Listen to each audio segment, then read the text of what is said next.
Sosok Bang Madun pemilik warung Nyakopsah, mantan chef hotel. Warung makan Nyakopsah tengah viral di media sosial. Hal tersebut tak lepas dari konten seorang food blogger bernama A Juju. Bang Madun adalah sosok asli dari Nyakopsah. Karakter Nyakopsah sudah dimainkannya sejak tahun 2019 lewat akun TikTok @madunosengoseng dan @nya_kopsah yang telah diikuti lebih dari ratusan ribu follower. Nyakopsah merupakan karakter emak-emak Betawi yang cerewet dan ceplas-ceplos sehingga membuat warganet terhibur karena dianggap lucu. Dilansir dari sripoku.com, pemilik nama asli Ahmad Yani ini pernah bekerja sebagai seorang chef di salah satu hotel. Ia kemudian membuka warung makan tenda di kawasan Tangerang pada tahun 1998 berkat keahliannya memasak.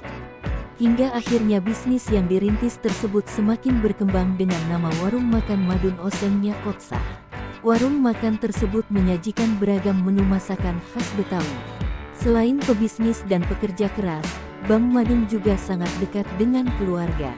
Ayah dari 5 orang anak ini sudah mempekerjakan banyak karyawan yang menggantungkan diri pada warung makan yang tengah viral saat ini. Sebelum viral, warung makan Nyakopsah sudah dikunjungi oleh para artis hingga food vlogger lainnya. Di antaranya Mulan Jamila, Shanti istri Denny Cagur, hingga Farida Nurhan. Namanya kembali viral setelah dikunjungi A Juju. Akun TikTok @makanlur dengan ribuan pengikut tersebut juga mengulas kondisi di warung makan Nyakopsah. Sontak saja konten A Juju dengan review jujur tersebut justru mengundang perdebatan. Selain menyampaikan rasa makanan yang disantap, A Juju juga terlihat membungkus makanan dengan kantong kresek langsung.